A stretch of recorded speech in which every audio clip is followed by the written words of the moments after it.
بسم اللہ الرحمن الرحیم۔ سوتے وقت تکبیر اور تسبیح پڑھنا اور رات میں جاگے تو کیا پڑھے، یہ سنیے اور احادیث مبارکہ کی روشنی میں ڈھیروں ثواب کمائیے۔ بخاری شریف کی حدیث پاک ہے، حضرت طاؤوس نے حضرت ابن عباس رضی اللہ تعالی عنہما سے روایت کی ہے کہ نبی کریم صلی اللہ علیہ وسلم جب رات کے وقت تہجد پڑھتے تو کہتے، اے اللہ، سب تعریفیں تیرے لیے ہیں، تو آسمانوں اور زمینوں کا نور ہے اور جو کچھ ان میں ہے، اور قابل تعریف تو ہے، تو آسمانوں اور زمین کا قائم رکھنے والا ہے، اور جو کچھ ان میں ہے تعریفیں تیرے لیے ہیں، تو سچا ہے، تیرا وعدہ سچا ہے، تیری بات سچی ہے، تیرا دیدار یقینی ہے، جنت یقینی ہے، دوزخ یقینی ہے، قیامت یقینی ہے، سارے نبی سچے ہیں اور محمد مصطفیٰ صلی اللہ علیہ وسلم سچے ہیں۔ اے اللہ، میں تیرا فرما بردار ہوں اور میں نے تجھ پر بھروسہ کیا اور تجھ پر ایمان لایا اور تیری طرف میں نے رجوع کیا، تیری مدد کے سہارے دشمنوں سے جھگڑا اور تیرے سپرد میں نے اپنا فیصلہ کیا، پس جو میں نے پہلے کیا اور آئندہ کروں اسے معاف فرما دے، اور جو میں نے چھپایا اور ظاہر کیا تو ہی سب سے پہلے تھا اور تو ہی سب کے بعد ہے۔ اللہ اکبر۔ حضرت علی رضی اللہ تعالی عنہ سے روایت ہے کہ حضرت فاطمۃ الزہرا رضی اللہ تعالی عنہا نے ان چھالوں کی جو چکی پیسنے کے باعث ان کے ہاتھوں میں پڑ گئے تھے، حضور انور صلی اللہ علیہ وسلم سے شکایت کی، چنانچہ وہ نبی کریم صلی اللہ علیہ وسلم کی خدمت میں خادم مانگنے کے لیے حاضر ہوئیں، لیکن آپ کو نہ پایا، چنانچہ حضرت عائشہ صدیقہ رضی اللہ تعالی عنہا سے اس امر کا تذکرہ کیا۔ جب حضور صلی اللہ علیہ وسلم ان کے پاس تشریف لائے تو انہوں نے یہ بات گوش گزار کر دی۔ حضرت علی رضی اللہ تعالی عنہ کا بیان ہے کہ پھر حضور ہمارے پاس تشریف لائے اور ہم اپنے بستروں پر لیٹ چکے تھے، ہم کھڑے ہونے لگے تو فرمایا کہ اپنی اپنی جگہ رہو، پس آپ ہمارے درمیان بیٹھ گئے۔ غور سے سنیے حدیث پاک کے الفاظ، پس آپ ہمارے درمیان بیٹھ گئے، یہاں تک کہ میں نے آپ کے قدموں کی ٹھنڈک اپنے سینے میں محسوس کی۔ پھر فرمایا کہ کیا میں تمہیں ایسی چیز نہ بتاؤں جو تمہارے لیے خادم سے بہتر ہو، نوکر سے بہتر ہو، غلام سے بہتر ہو؟ جب تم اپنے بستروں پر لیٹنے لگو یا اپنی خوابگاہ سنبھالو، یعنی بستر پہ جاؤ اور لیٹنے لگو، تو آپ نے فرمایا تو 33 مرتبہ اللہ اکبر کہو، 33 مرتبہ سبحان اللہ کہو اور 33 مرتبہ الحمدللہ کہہ لیا کرو۔ اس کو بعض جگہ 34 مرتبہ بھی کہا گیا ہے، یہ تمہارے لیے خادم سے بہتر ہے۔ اللہ اکبر۔ سوتے وقت تعوذ اور کچھ قرآن کریم سے پڑھنا۔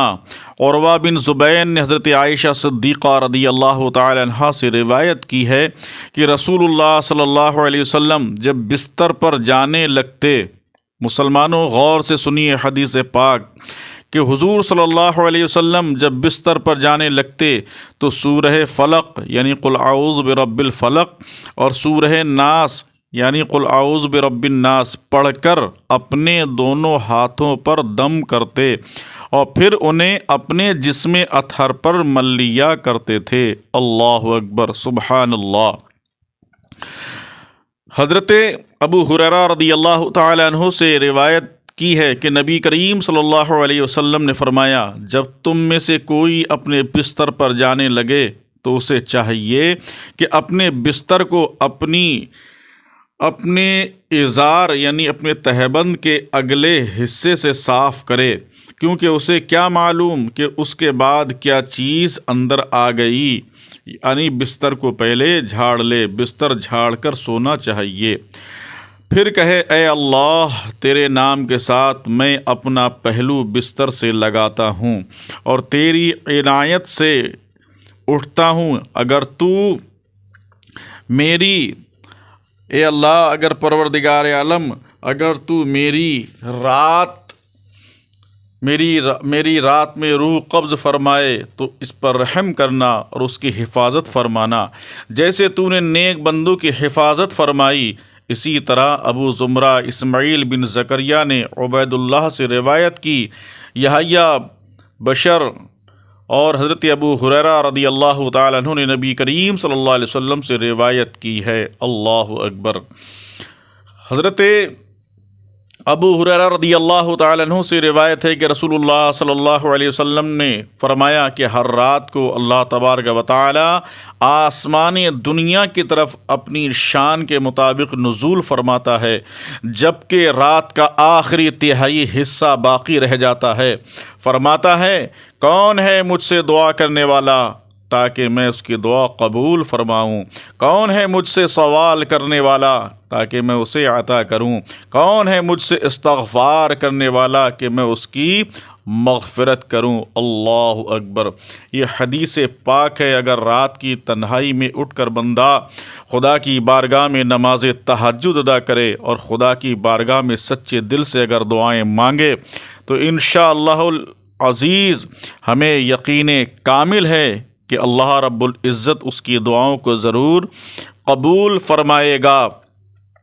عن ابی ہریرہ رضی اللہ تعالی عنہ ان رسول اللہ صلی اللہ علیہ وسلم قال يتنزل ربنا تبارک و تعالی كل لیلة الى السماء الدنیا حين يبقى ثلث الليل الآخر يقول من يدعوني فاستجيبوا له من يسألني فأعطيه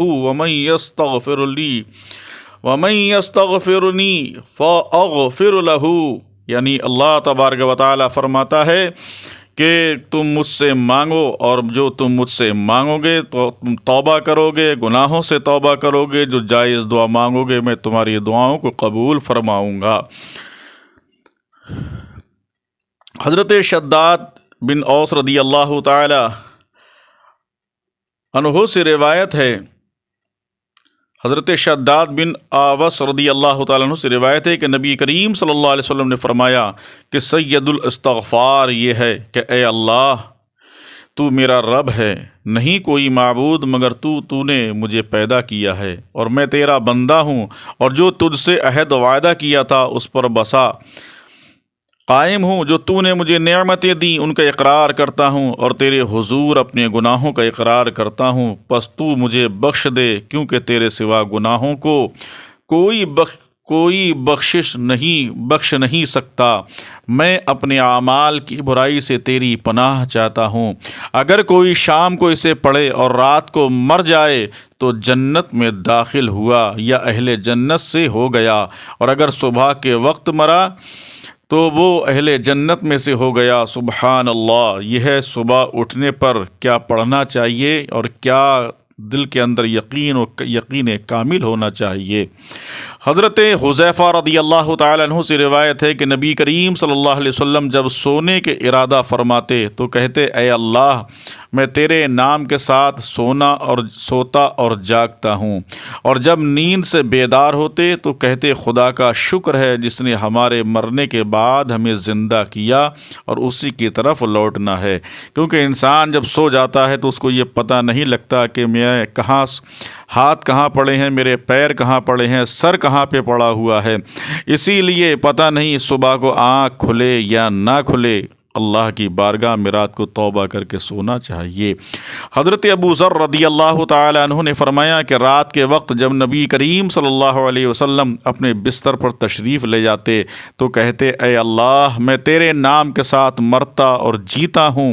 اور جب بیدار ہوتے تو کہتے خدا کا شکر ہے جس نے ہمارے مرنے کے بعد ہمیں زندہ کیا اور اسی کی طرف لوٹنا ہے.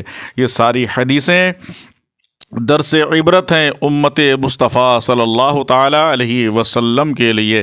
اسی لیے امتیوں کے لیے ضروری ہے کہ اپنے آقا کریم صلی اللہ علیہ وسلم کے بتائے ہوئے طریقے پر انہیں عمل کرنا چاہیے کہ صبح کو اٹھیں تو کیا پڑھنا چاہیے، شام کو لیٹیں تو استغفار، گناہوں سے توبہ کریں، ہو سکے تو نماز تہجد بھی ادا کریں، خدا کی بارگاہ میں دعا کریں۔ یقین کامل ہے کہ کتنی بھی بڑی پریشانیاں ہوں، اللہ رب العزت ان پریشانیوں کو انشاءاللہ ضرور دور فرمائے گا۔